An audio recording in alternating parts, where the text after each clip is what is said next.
لبيك اللهم لبيك لبيك لا شريك لك لبيك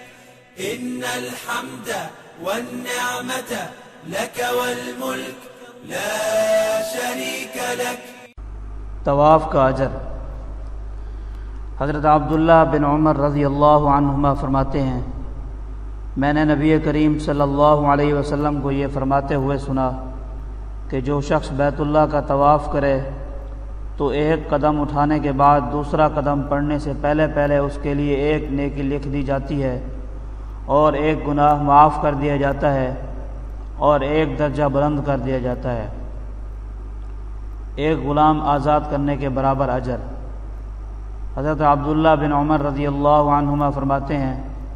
رسول اللہ صلی اللہ علیہ وسلم نے ارشاد فرمایا، جس شخص نے بیت اللہ کا طواف کیا اور اس کے بعد 2 رکعتیں ادا کیں تو اس کا یہ عمل اجر و ثواب میں ایک غلام آزاد کرنے کے برابر ہوگا۔ رکن یمانی، رکن حجر اسود، طواف۔ حضرت حمید بن ابی سویہ رحمہ اللہ فرماتے ہیں، میں نے ابن ہشام کو حضرت عطاء ابن ابی رباح رحمہ اللہ سے دوران طواف رکن یمانی کے بارے میں سوال کرتے ہوئے سنا کہ اس کی کیا فضیلت ہے۔ حضرت عطاء رحمہ اللہ نے فرمایا، مجھے حضرت ابو ہریرہ رضی اللہ عنہ نے یہ حدیث بیان فرمائی کہ نبی کریم صلی اللہ علیہ وسلم نے ارشاد فرمایا، رکن یمانی پر 70 فرشتے مقرر کیے گئے ہیں۔ جو شخص بھی رکن یمانی کے پاس یہ دعا پڑھے، اللہم انی اسألک العفو والعافیۃ فی الدنیا والآخرہ، ربنا آتنا فی الدنیا حسنۃ وفی الآخرۃ حسنۃ وقنا عذاب النار، تو وہ فرشتے کہتے ہیں آمین۔ پھر جب رکن حجر اسود پر پہنچے تو ابن ہشام نے پوچھا، اے ابو محمد، حضرت عطاء کی کنیت، رکن حجر اسود کے بارے میں آپ کے پاس کیا روایت پہنچی ہے؟ حضرت عطاء رحمہ اللہ نے فرمایا، مجھے حضرت ابو ہریرہ رضی اللہ عنہ نے بیان فرمایا کہ انہوں نے رسول اللہ صلی اللہ علیہ وسلم کو یہ فرماتے ہوئے سنا، جس نے رکن حجر اسود کا بوسہ لیا